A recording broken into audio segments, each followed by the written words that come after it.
Good morning. Thank you for joining me in this morning mindfulness practice. Did you have a wonderful weekend? Did you practice assuming that your life is wonderful, peaceful, joyous, purposeful? That you're building a life that you love? It takes practice. It takes daily practice.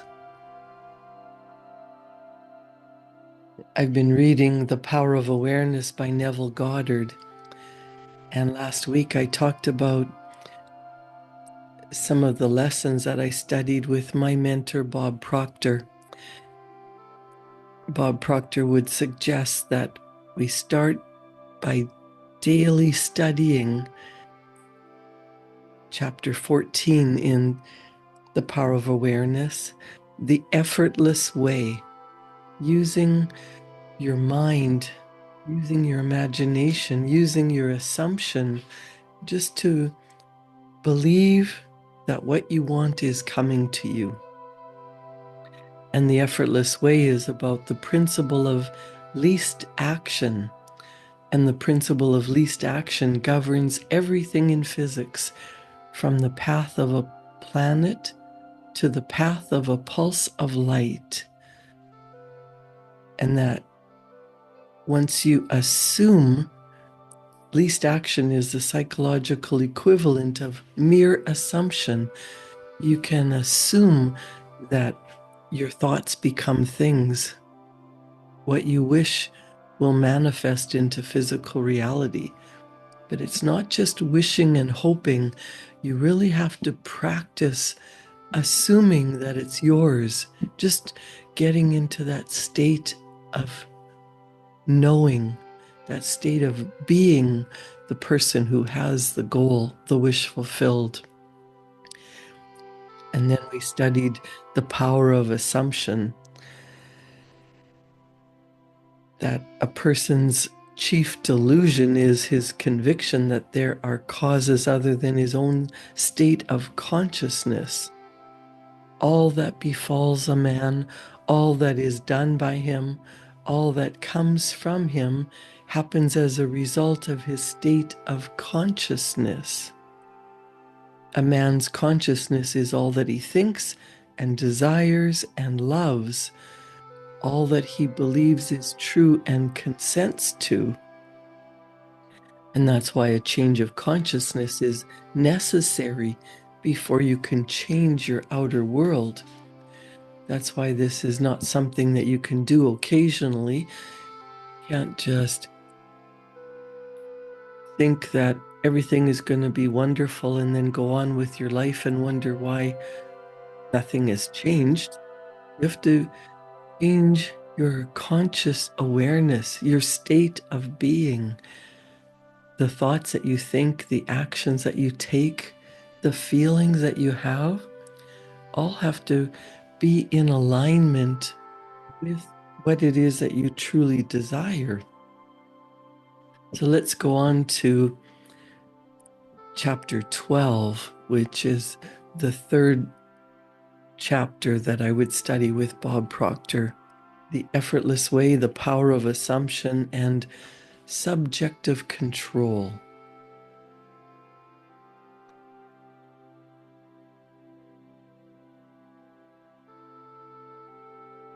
Your imagination is able to do all that you ask in proportion to the degree of your attention. All progress, all fulfillment of desire depend upon the control and concentration of your attention. Attention may be either directed from without or directed from within. Attention is attracted from without when you are consciously occupied with the external impressions of the immediate present. The very lines of this page are attracting your attention from without. Think about all the things in your outside world that grab your attention, and they will try to overcome you. We look at what's going on around us, decide that we don't want it, and we get frustrated, angry, focus on what's going wrong. We use our five senses to interpret what's going on in the world around us. You hear a siren, you're distracted. You hear a noise, you're distracted. You see all the chaos around you, you're distracted from what you truly desire.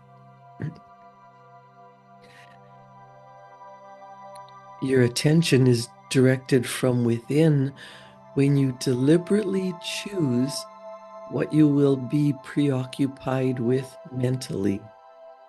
It is obvious that in the objective world, your attention is not only attracted by, but is constantly directed to external circumstances, external impressions. But your control in the subjective state is almost non-existent.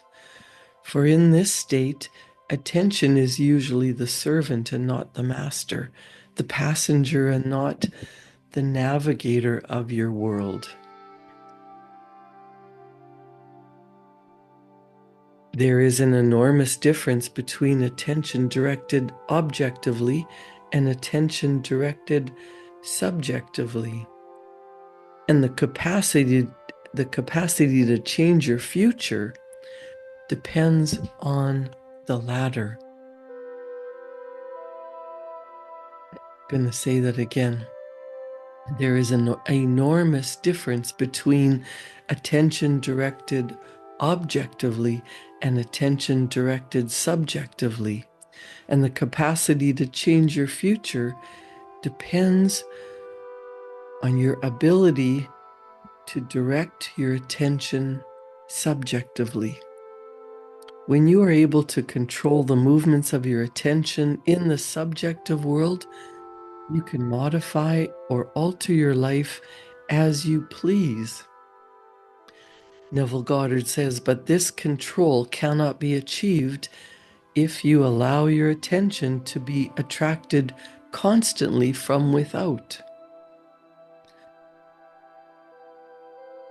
Each day, set yourself the task of deliberately withdrawing your attention from the objective world and of focusing it subjectively. In other words, concentrate on those thoughts or moods which you deliberately determine. Then those things that now restrict you will fade and drop away. The day you achieve control of the movements of your attention in the subjective world, you are master of your fate. That takes strengthening your mental faculties, your higher faculties, building up those mental muscles, your imagination, your intuition, perception, will, reason, and memory. These are all gifts that we have been given, but we don't use them, so they atrophy, just like physical muscles when you don't use them. Your five senses won't get you what you want.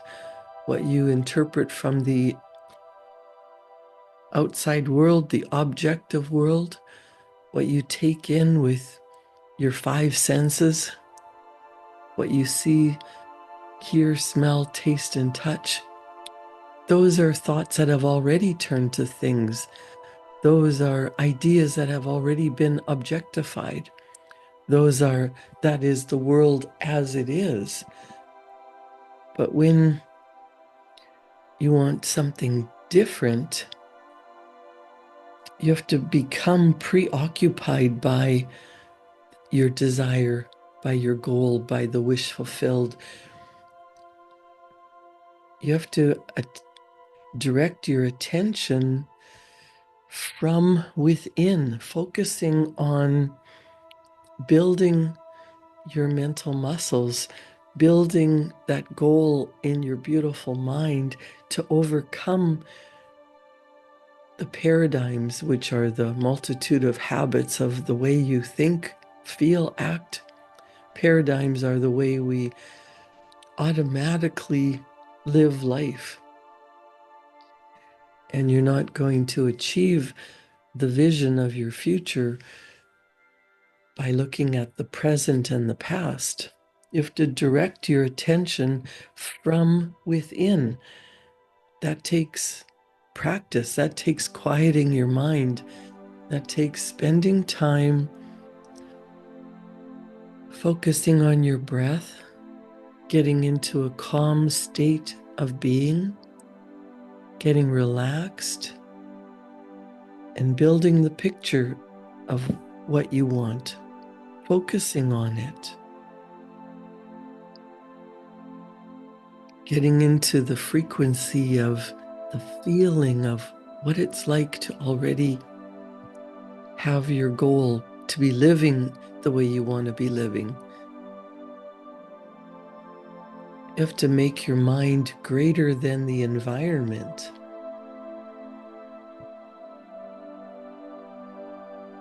Neville Goddard says, you will no longer accept the dominance of outside conditions or circumstances. You will not accept life on the basis of the world without. Having achieved control of the movements of your attention and having discovered the mystery hid from the ages, that Christ in you is your imagination, you will assert the supremacy of imagination and put all things in subjection to it. Assume the way will be shown to you. The universe will guide you. Use your intuition. Practice it so that you trust it. We can do anything we can think of, but we need to focus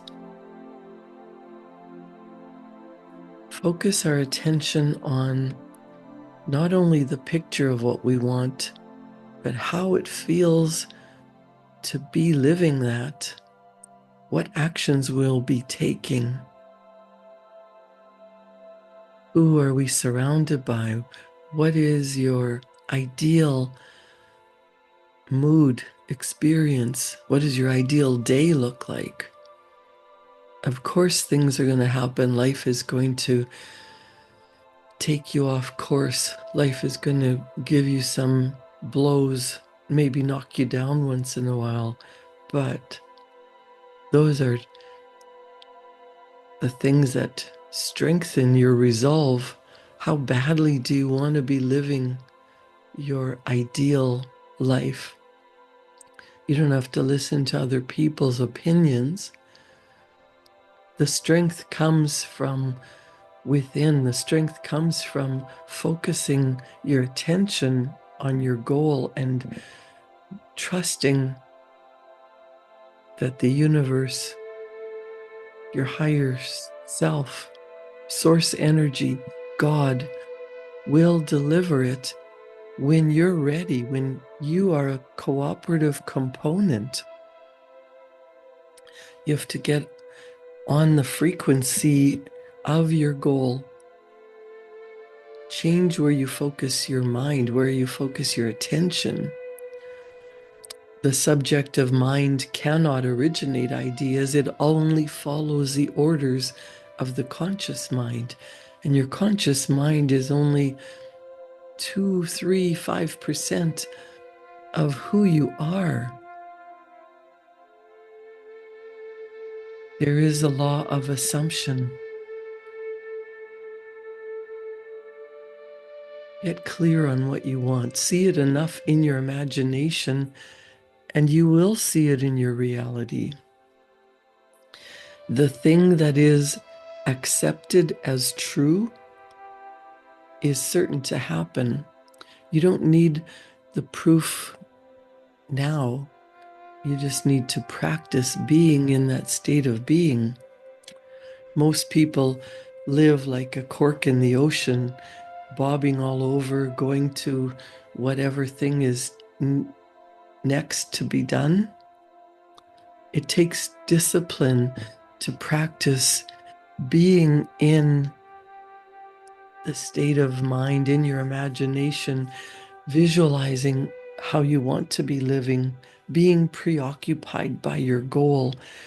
But if you have ever been so in love that your mind you're totally taken over by the love of another person, you daydream about them, you think about them, you can hardly eat or sleep or work because you're so in love. That's what it takes for your goal. You want to be so in love with the idea of your big, beautiful goal, what it is that you want. You're preoccupied with it mentally, that ideas start to come to you. You start to practice being in that frequency of what it's like. You're so in love with your goal that it must manifest into physical reality.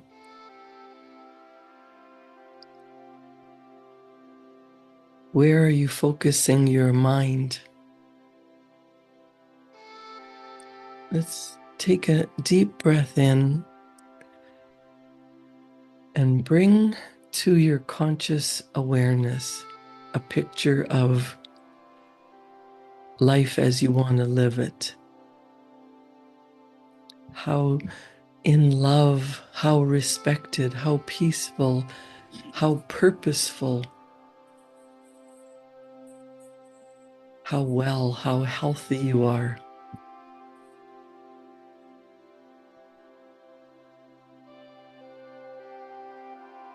How would you prefer to be spending your day?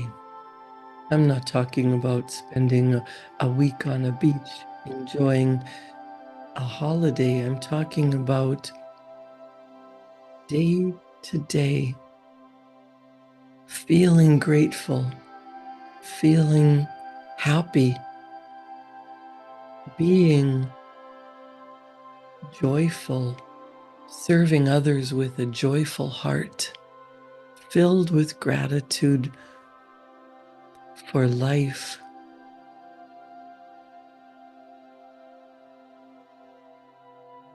Neville Goddard says, your imagination is able to do all that you ask in proportion to the degree of your attention.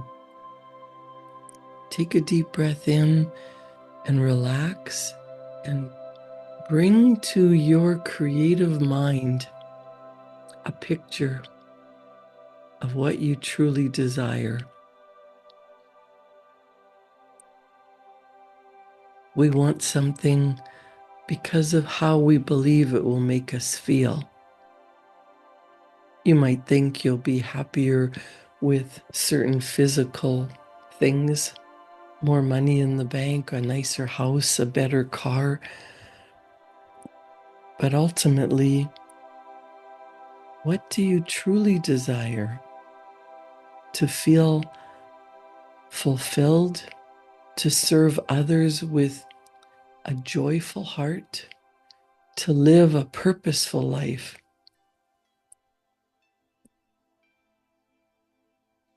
Too many days laying on the beach will start to feel boring after a while.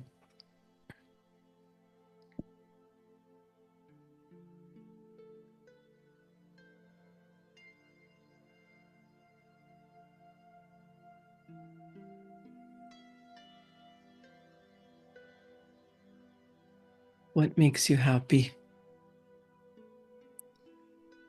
What would you be doing if you were at peace, serving others from a joyful heart, feeling grateful, expressing the well-being of your healthy, happy body?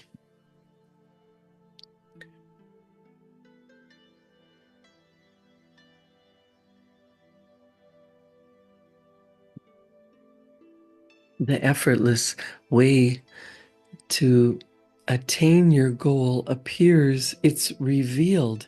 It's not pushed or forced. It is revealed to you when you are in a calm, creative state of being, visualizing your life, how you truly want to be living. And once you get clear on that picture, write it out. Write it out. You might start with getting into a state of being grateful by writing things that you are grateful for already. Maybe you are grateful for waking up, having a new day to live that has never been lived before, and not expecting it to be a repeat of last week, last year, last decade, but a brand new day that you could get excited about. How will this day unfold? You might be grateful for a warm home, a hot cup of coffee, a reliable vehicle if you have to go out into the cold today. You might be grateful for a closet full of clothing and a warm coat.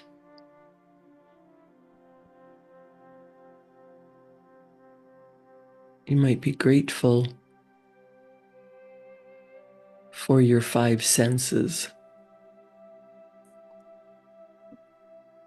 Be grateful that you have a wonderful imagination and you can decide what you would love and write down your big goal as if it's already here now. You're experiencing it today. I am so happy and grateful now that when you get into the state of being grateful, you get onto that frequency of what you want.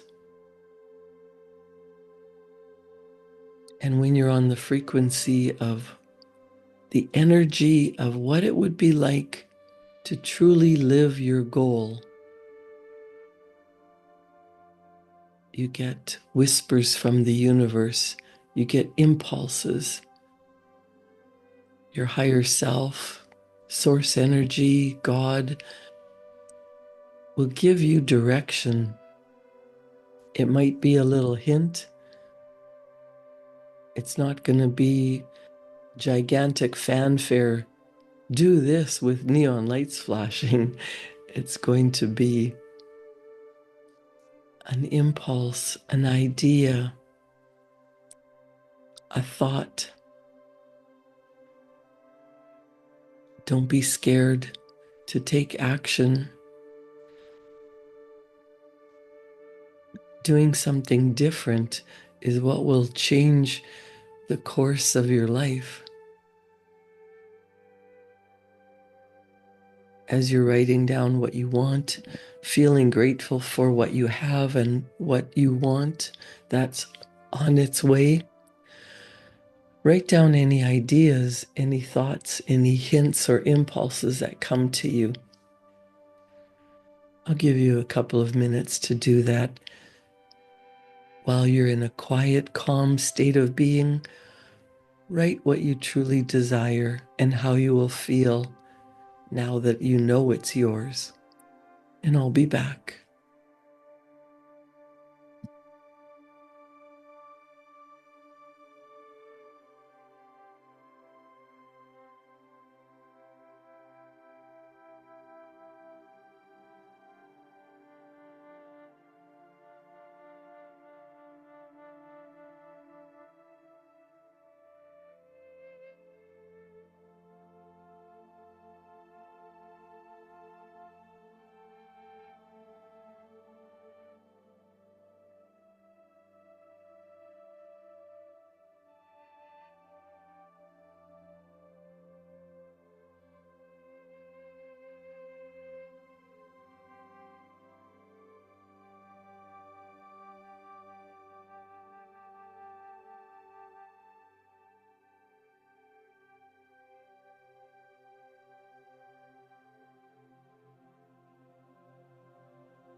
Good morning again. Thank you for joining me in this morning mindfulness practice.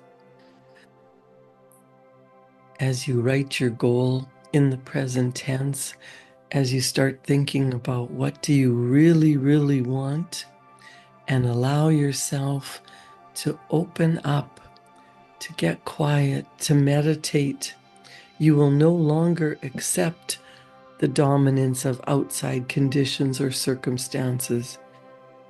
You will no longer accept life on the basis of what is, on the basis of the world without.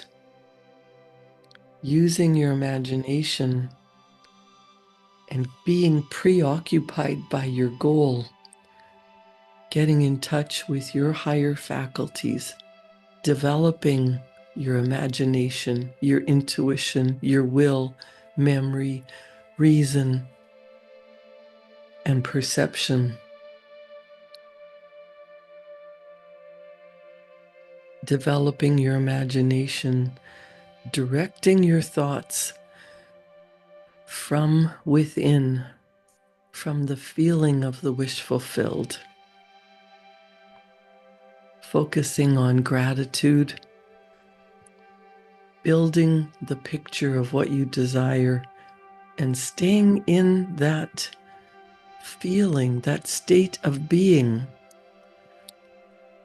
Your thoughts become things. Make them beautiful. Create what you truly desire, not what others have said is possible for you, but what do you want? Thank you for joining me in this morning mindfulness practice. Create a wonderful day. I'll see you back here tomorrow morning at 7. Keep practicing, keep writing, keep focusing your attention on what you want. Thank you.